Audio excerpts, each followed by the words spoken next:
Hello and welcome to the France 24 interview. Our guest today is the President of Somalia, Hassan Sheikh Mohamud.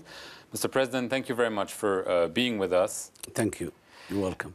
This is your first visit to France. Obviously, the security situation back home still a major worries. In the past few days, we've seen car bombings in the capital, Mogadishu. For you, who is behind those bombings? Do you already have clear evidence of what's happening? Well, you know, after 24 years of difficult times in Somalia, the security situation in Somalia has been evolving. We have experience of three difficult scenarios or three difficult types of security issue in Somalia. One was the civil war, which ended 12 years ago. The other one was a insecurity created by the anarchy and the lack of rule of law and this type of security. And the third security, which is the most difficult one, is the one of the terrorists, Al-Shabaab and the groups that are. So the civil war has ended and it's not there anymore. There is no one region attacking another region, one clan attacking another clan or things like that has already been finished. The security created by the anarchy and the lawlessness has been thwarted at the minimum level possible. The only one challenging remaining one is the Al-Shabaab and the terrorist phenomena that has been going on for some time now. So the phenomena of car bomb exclusively, it's only known for Al-Shabaab. There is no any other group in Somalia that makes suicide or car bombing or things like that. So this is the act of Al-Shabaab, and in recent times, Al-Shabaab has been weakened, but we never claimed that they ended up. So this is a sign of desperation of Al-Shabaab. Do you think it's a sign of weakness, or do you fear that because of some of the recent setbacks, they will strike more and more in Somalia? They may strike more and more, but that itself is a sign of desperation. Al-Shabaab used it to attack in the military, Somali National Army, or the police and its leadership, and AMISOM. In recent times, you have been there attacking cafeterias, public places. This is a sign of desperation, that they have no capability to attack the security forces, though they attack the ordinary citizens. So in terms of recent setbacks, obviously there was a strike by the United States of its leaders, Ahmed Abdi Godane. Also the loss of the key town of Barawe not long ago. Do you think that despite new attacks, Al-Shabaab is losing the war in Somalia? And if so, when do you think it will be vanquished? You see, the war of Al-Shabaab, or the war against these terrorist groups, is a multifaceted war. It's not only military. We're talking right now is the military factor and the military part, but it has ideological part, religious part, social and economic part, which is there still. But in terms of military, Al-Shabaab has been considerably weakened. They lost the territory, they lost the source of income, and they lost the support of the people. Today in Somalia, there are Somali mothers coming to the government, to the security institutions, telling them that they want to bring back their sons, and the government has offered an amnesty to those young boys who are coming back to go through rehabilitation centers and join the mainstream life of the society. So this is a sign of desperation, and Shabaab, they lost them militarily. They are not there anymore, and they lost the support of the people as well. So you think Al-Shabaab will be eradicated soon? I am very much hopeful that this phenomena of bombing, it will continue. It's happening even in the secure and safe parts of the world. But that will go on for some time, but it will end soon. And the fact that Al-Shabaab has been striking not only Somalia, but in the region. Obviously, there was a year ago the mall in Kenya. Do you think this will also stop, or do you fear that the region will be hurt again by Al-Shabaab soon? I do not underestimate the threat of Al-Shabaab. It's there, and they can strike inside Somalia, they can strike the region, but not as they were before. I don't believe that the phenomena of Westgate can happen anymore. But they keep continuing on putting a car somewhere, leave it, and then explode it. Right. Al-Shabaab is officially affiliated with Al-Qaeda. Obviously, in recent months, there's been the emergence of another group actually challenging Al-Qaeda, the organization of the Islamic State, Daesh, as it's known. Have you seen any evidence of ties between Al-Shabaab and Daesh? Because of the recent losses of mainly the leadership that Al-Shabaab lost, the organization has already developed signs of cracks. They are disintegrating. And once that type of disintegration takes, there is a possibility that some of those fragments may join or may affiliate themselves to Daesh. But as of now, the information we have is Al-Shabaab still has their allegiance to Al-Qaeda. Okay.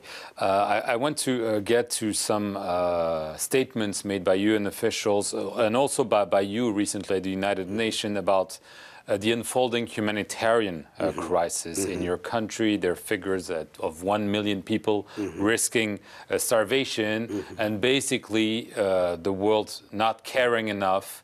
How serious is the humanitarian crisis? Well, I will not say the world is not caring enough. The world is caring enough. Somalia still, but it's not funding enough. Yeah, that's is a part of the global crisis, which is large in number now. So there is no one crisis in the world that is fully funded, and Somalia is one of those crises that has been there for a long time.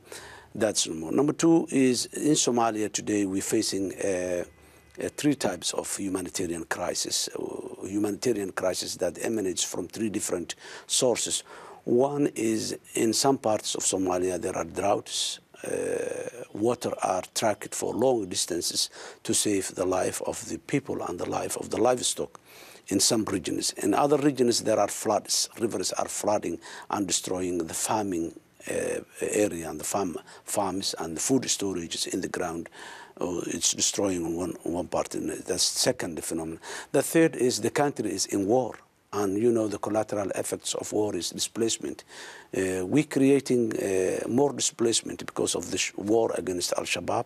So these three factors joined together make Somalia the humanitarian situation which is very difficult. Of course, as you rightly said, with a scarcity in funding, the consolidated appeal made by the UN agencies for this year, which was almost close to $1 million, has been underfunded. So there is a serious challenge in the humanitarian situation in Somalia. Right. I want to get to the presence of foreign troops. The AMISOM, as it's known, there are over 17,000 troops. How long do you want them to stay in your country? Well, AMISOM was started in number and increased number of times, and now there are more than 20,000 in the field, and they are funded by the international community.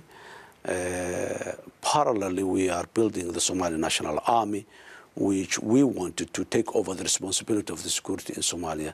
So I will not say date so and so, but we're doing our best to make the presence of AMISOM the shortest possible time. You don't want to say how long? No. I want to get to your goal of having a federal and united Somalia by 2016. Some people think it's a dream or it's wishful thinking. Well, I respectfully do disagree. This is a plan that my government has put in place. It's called the Vision 2016. It's the last year of our mandate. Vision 2016 comprises three tracks. One is we have right now a provisional constitution to review and complete the constitution is one track. The other track is to implement the federalism of the country, which was agreed. And the third is the issue of the democratization, the electoral system, the political party laws.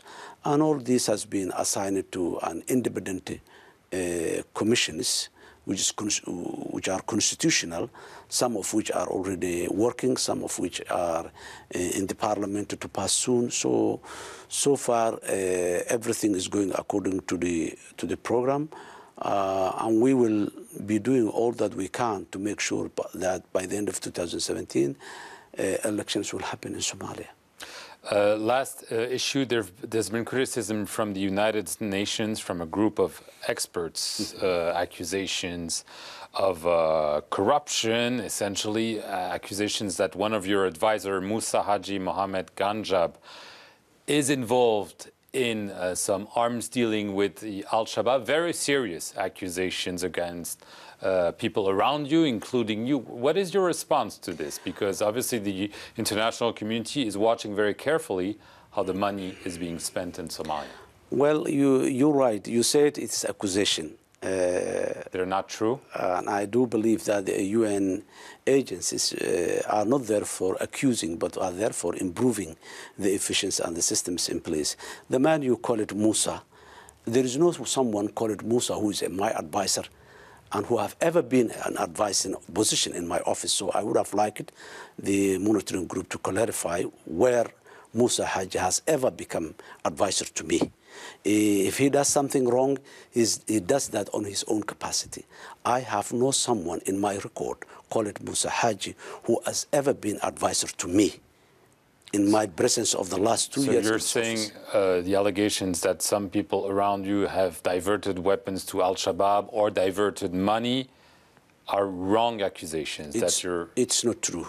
It's not true? Yes. And you will prove it? Yes. Okay. Thank you very much, Mr. President, for answering all our questions here on France 24. Thank you for watching this edition of The Interview. Thank you.